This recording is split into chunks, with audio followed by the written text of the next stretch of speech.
Hello again guys! Welcome to our YouTube channel, Lutuing Pinoy Abroad with Elmer and Desiree. Today, I'll be going to show you how to cook Pancit Bihon Guisado the easy way. By the way guys, most of our viewers are non-subscribers, so consider giving us a follow by subscribing. It's free and it will help us continue to grow our YouTube channel. Thank you very much. Now, here are our ingredients. Sliced chicken breast, ground black pepper, salt, for garnishing, fresh lemon or calamansi, spring onion, for sauteing, onion, and garlic, and for seasoning, oyster sauce, soy sauce, also our pancit bihon or the cornstarch sticks. We also need water. And for our vegetable, carrots cut in julienne, and cabbage. Now, let's start cooking. In a clean wok, let's pour in some cooking oil. Wait until hot.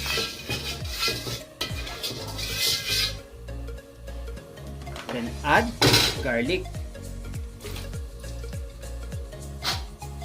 Saute it until golden brown. While waiting, we're going to season our chicken breast with salt,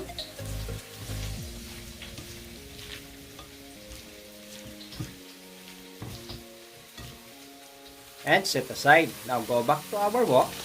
Just pour in the onion and mix it.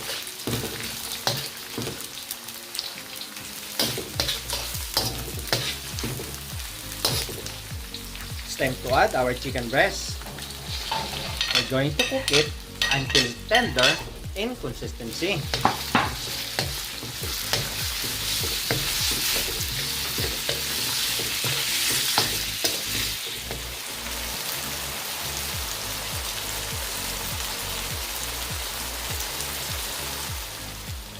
Then season with ground black pepper and some portion of oyster sauce.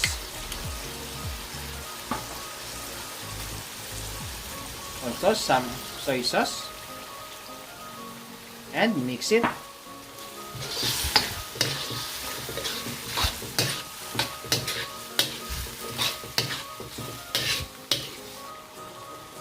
It's time to add our carrots.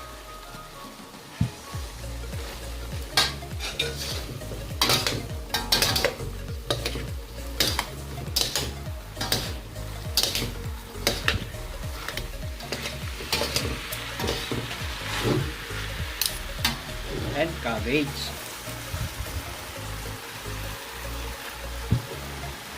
Toast it.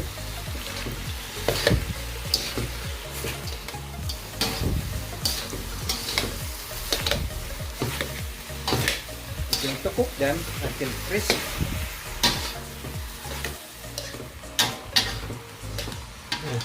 Then set aside. On the same wok, just pour in the water, soy sauce, salt,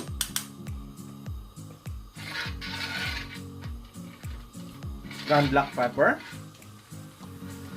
and oyster sauce.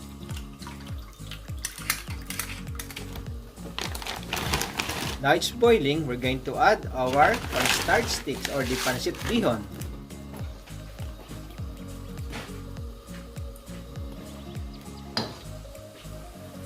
Flip it so that both sides are evenly cooked.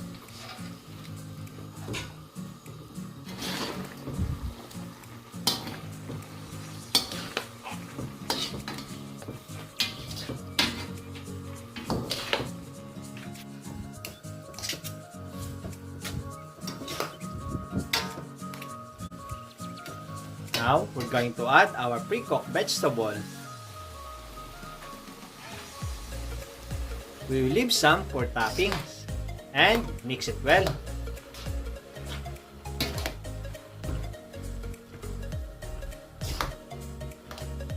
For you guys, for more videos of DIY and cooking, please visit our YouTube channel, Facebook page, TikTok, and Instagram at Lutuing Pinoy Abroad.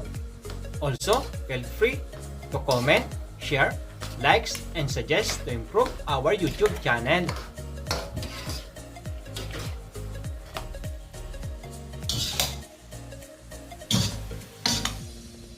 Now it's time to try the taste. And it's okay.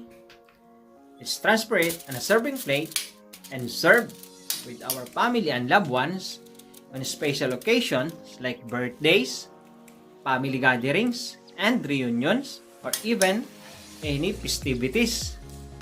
It is believed in Asian culture that noodles as a symbolize of long life. Also, for most Filipinos, it is considered as a staple food second to rice.